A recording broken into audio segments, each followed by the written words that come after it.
Hello everyone, welcome back. It's Kevin with SurvivalistBoards.com. Just out here enjoying a nice little summer walk with the dogs in a creek. There's a thread on the forum about using this creek water as a source of drinking water. But anyway, it was about to use it as Sawyer 0.1 and then filtering this creek water. As y'all can see, it's just a clear running stream, nice sandy bottom. Naturally spring fed, comes out of the hills up above the farm. Sometimes I gotta get out here and walk with the dogs.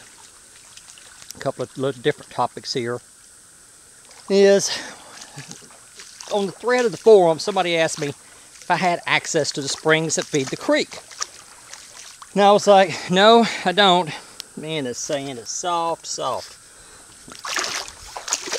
No, I don't. But it got me to thinking. Is that people who have a rural area they want to use as a bug out location, how well do they know the water sources around that area? And here's Buckshot. I got him from my aunt. She was nice enough to give him to me. And so he's been added to the pack. So I think he's a blackmouth cur, a red blackmouth cur. Maybe a pit bull or Rottweiler mix, lab mix, and then Buster's around here somewhere. He's a also a blackmouth cur. Anyway, so this got me to thinking: is how well do people know the water sources around their rural bug out location, and how many people take the time to hike the creeks or the streams, or how many people are able to hike the creeks and streams? That little piece of wood there seems to be out of place. It looks like whoops, just messed up that spider's home. Looks like some type of piece of old wood or something. Maybe not, of course it's old wood, but maybe not off of a tree. I mean, it's straight across. Looks like old plank or something, or barn wood or something. So anyway, the people that have these rural locations they're going to use as a bug out area, y'all hike those locations? Do you know what's above where you're at? Do you know what's below? Sometimes, well, not on this creek, but sometimes these creeks will flow into, let's say, a rocky area that can't get washed out, and it will get into a pool, and a pool will develop there. What happens is that perch, sometimes perch and catfish, will make their home in that pool, and turtles. So that provides a nice little fishing hole, although limited, for sources of food. Creeks also provide water for wildlife, wild pigs, deer, just all kinds of stuff. And so I know that right in this area here, there's a couple of deer trails that cross through here. This over here, my property. This over here, timber company property. Timber company property, nobody's building here. It's also a flood zone. Whenever this creek gets up too high, all that floods. So nobody's building over there. There's Zoe. Where's Buster at? Buster? Buster! Another thing that's going on here is we're teaching these dogs. Zoe and Ellis already know. They've been walking in the woods with me since they were puppies. So we've got to take Buckshot out now. And we've got to get him used to hanging with the pack and not running off by himself. Which I've been spending some time with him. And he is following the other dogs, not venturing out on his own, staying with the group. Whenever the big dogs run off, so they catch the scent of something, we're out hiking, and they catch the scent of something, well, they run off. Well, Buckshot comes back to me. He doesn't try to chase them and end up getting lost. He stays with me. And so it's the same way that Buster did. And they will eventually get their own speed, get their own confidence, and start venturing out. And dogs will start venturing out as a pack. And Buster's a little bit more ambitious. Zoe always stays right around me, usually behind me. Ellis will usually stay in front of me. And then Buster will stay somewhere between the two. There he is. There he is.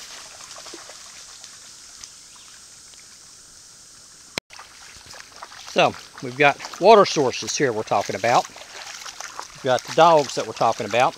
Keeping dogs around the farm. The other day, a strange car drove up, and it was some Jehovah's Witness wanting to give me literature, which is no big deal. I don't mind people coming around spreading the gospel of Christ. That's what we were instructed to do. They didn't get out of their car. They drove up, and the dogs went out there and surrounded the car, and they did not get out of the car. Those people stayed exactly where they were supposed to be. Man, it's always aggravating. Always aggravating, no matter where you go. Always some type of trash. That's just aggravating. Anyway, they stayed exactly where they were supposed to be, in the car, so I could go out there and see what was going on. Anyway, back to the water filter. We were talking, or my idea was to take the water from the creek, put it up in a bag, okay?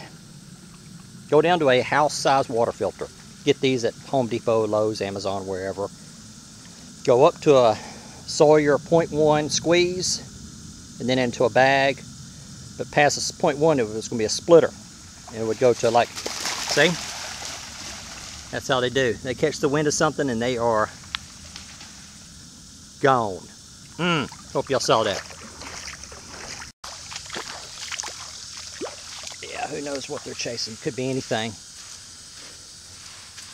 Anyway, yeah, there's always smells something. And this is where they get to be dogs. I mean, this is where they get to do what comes natural to them. I don't train them to or teach them to chase deer or anything like that. They're just doing what comes natural. Anyway, so the question is a couple of questions is, do I have access to the springs that feed the creek? And it's about a mile hike through the woods. So no, I do not have direct access to the springs. That's on somebody else's land.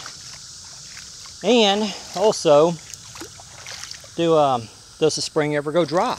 And this creek, by word of mouth, has not gone dry. Oh, you buck shut, huh? Yeah, my buck died. There's Zoe. Zoe, come here. Come on, Zoe. Come on, let's go.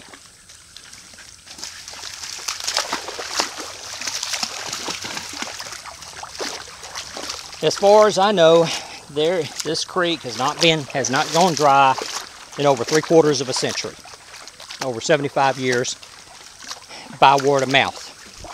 So I'm limited to like 2 generations of what I know. But anyway, how would y'all, I'll throw a question out, community, how would you take something like this, a nice clear running stream, there's nothing above us, and make the water safe to drink? How would you do that? So anyway, guys and gals, the Sawyer 0.1 has got an estimated life expectancy of 1 million gallons. So that's what I was going to do, is get like 2 or 3 of those, and while one is on operation, back flush the other, and have one back flushing, one in service, one back flushed, and one drying.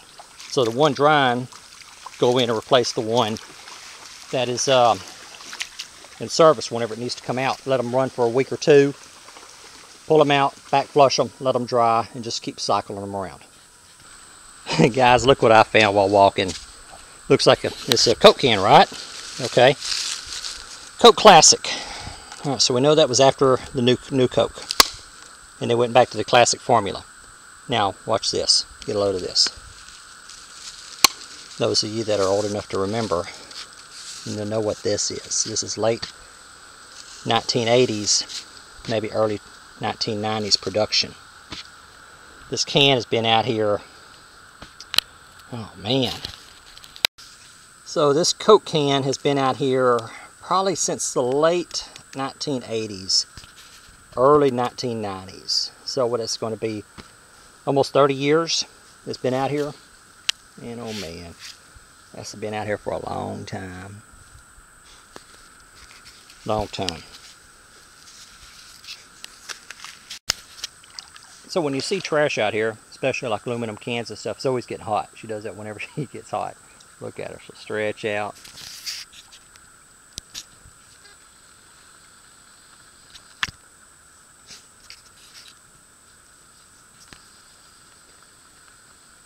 There's Ellis up there. So if you're walking along these creeks, you see a piece of trash like a can or a bottle or something, you know, it doesn't have to be thrown out a week ago or a year ago or even a decade ago. I mean, it could have been thrown out 30 years ago, 40 years ago. Like y'all remember the video of the Pepsi bottle, whenever I was doing the hiking the power lines. Found that Pepsi bottle.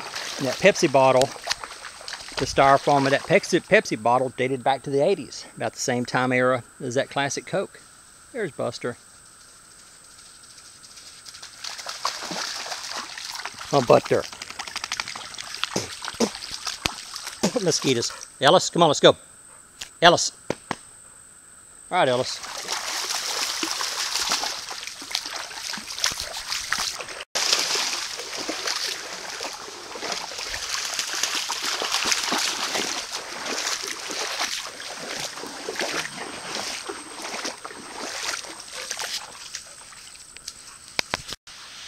One reason why I have the dogs, all of these were pretty much abandoned. I don't know where my aunt got the buckshot from. Buster picked him up off the side of the road. Zoe and Ellis picked him up off the side of the road as puppies. They needed a home. I had a home to give.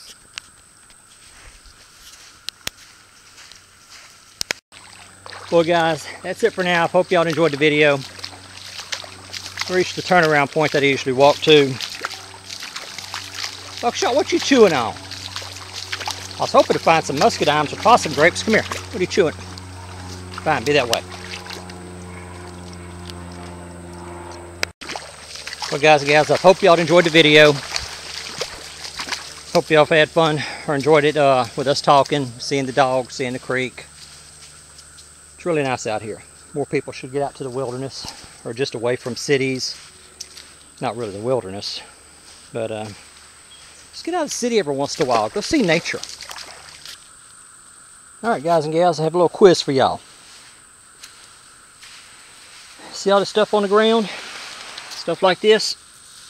Look, what dropped that? Out here walking along the creek. We've got a pine tree up there overhanging the creek. Came up here. We've got all these torport pine cones. I know what did it. See? The way that they're scattered. Oh, Zoe. Oh, buck down. Here, buck down. He'll chew on that for a little bit. The way it's scattered, all this was done at the top of the tree and then fell down under the ground. It's not like something stayed right here and chewed that up and left the pile. It was up there on that pine tree. So, what did it?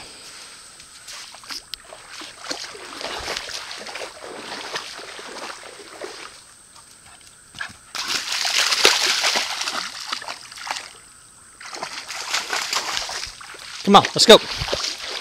Zoe. Zoe, Ellis, come on.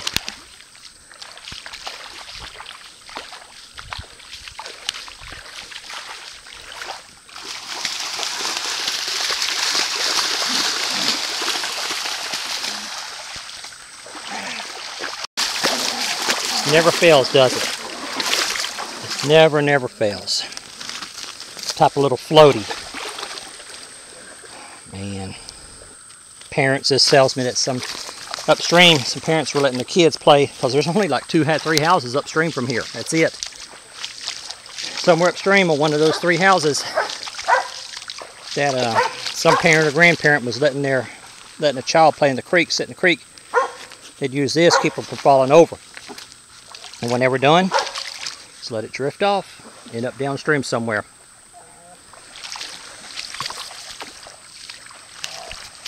So I'm going to take it home, throw it away.